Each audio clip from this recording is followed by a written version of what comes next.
Bonjour, très heureux de vous retrouver dans Bourse et Valeurs, à nouveau chaque semaine autour d'un dirigeant ou d'une dirigeante de société cotée, une émission en ligne sur liondécideur.com et les réseaux sociaux. L'actualité de la semaine, bien sûr, c'est le vent de panique qui souffle sur les places boursières face à l'extension dans le monde de l'épidémie de coronavirus. L'indice régional LPB40 n'échappe pas à la règle avec un tassement de 3,5% sur un mois glissant. À retenir la publication des résultats de SEB, activité en hausse de 8% à 7 milliards 300 millions d'euros et résultat net en tassement de 9,4% à 380 millions d'euros. À signaler aussi et surtout que le coronavirus va représenter une perte de 250 millions d'euros de chiffre d'affaires pour le groupe lyonnais au premier trimestre 2020. En bourse à 113,20 €, SEB affiche une perte de 19,6% sur un an, mais reste sur un gain de 70,6% sur 5 ans.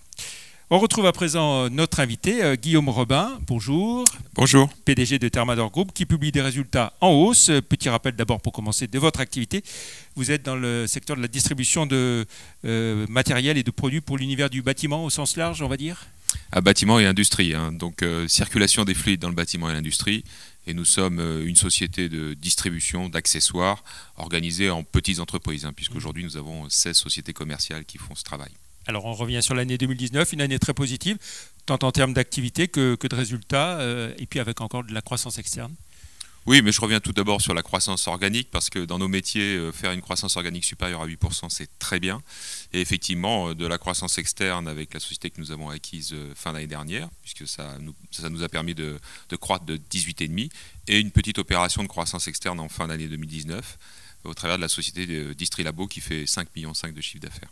On va rappeler donc le chiffre d'affaires consolidé du groupe. Donc, 369 millions d'euros cette année, et donc on a quasiment doublé, enfin un peu plus que doublé en 10 ans.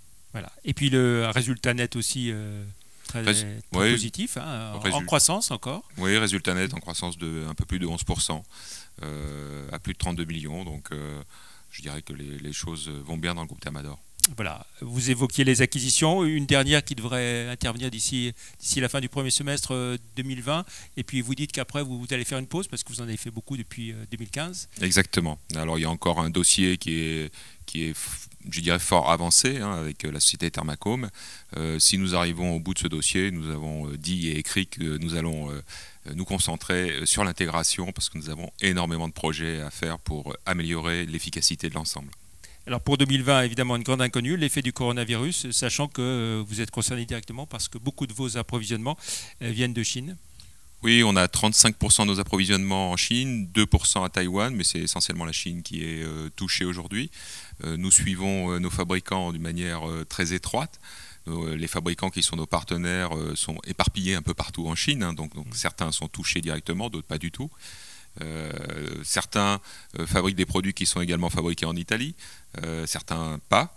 Donc c'est une situation complexe, mais pour l'instant nos stocks nous permettent de tenir le choc, hein. Voilà, c'est ce qu'évoquait également Seb ce matin en présentant ce résultat. Vous avez des niveaux de stock qui vous permettent de tenir le coup, le choc? Oui, je pense que sur les produits les plus critiques qui sont, je dirais, 100% fabriqués en Chine, nous avons des stocks qui nous permettent de voir venir jusqu'au mois de mai ou juin. Donc pour l'instant, pas de panique, hein. Donc rien de problématique pour l'instant, mais il ne faut pas que ça dure trop, quoi, en résumé. Oui, si l'activité mondiale s'arrête, on s'arrêtera avec, hein. Thermador est une petite entreprise. Voilà, mais pas de panique. Non. Alors dans ces conditions, bien sûr, c'est difficile de faire des prévisions sur l'ensemble de l'exercice 2020.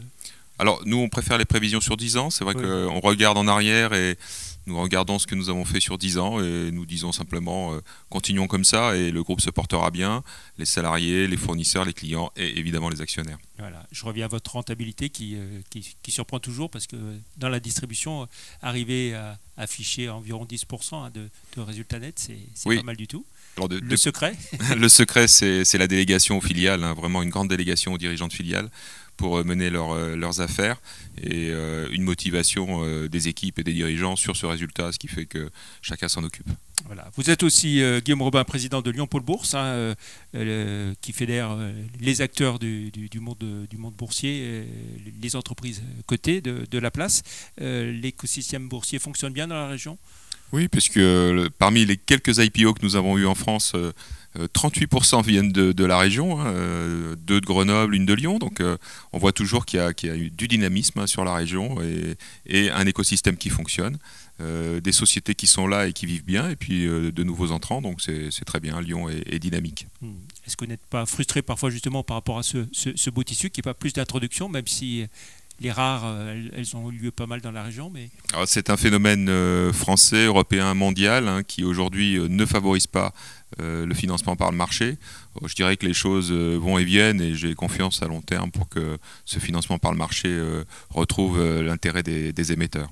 Voilà, justement, vous évoquez le long terme. Si on regarde votre parcours en bourse qu'on découvre, 51,06 € au jour où on enregistre, progression de 3,6% en un an et de plus de 34% sur 5 ans, et encore beaucoup plus si on raisonne sur 10 ans. Oui, alors la valorisation de la société, le fameux PER a baissé. Et je dirais que c'est un phénomène qu'on peut retrouver sur beaucoup de valeurs moyennes, 2018-2019. Donc je dirais qu'il faut regarder ça à plus longue échéance, et tout le temps je reporte sur 10 ans, je crois que c'est plus raisonnable. Je rappelle quand même que le dividende est là comme force de rappel. Alors justement, on ne l'a pas dit, le dividende il sera de combien cette année? On l'augmente un petit peu, il sera 1,80 €. Alors à environ 50 €, effectivement le rendement est tout à fait correct. Très bien. Merci beaucoup Guillaume Robin d'être venu dans Bourse et Valeurs. On se retrouve la semaine prochaine pour une autre émission. Nous accueillerons Jacques Mottard, PDG de Sword Group. Merci, au revoir.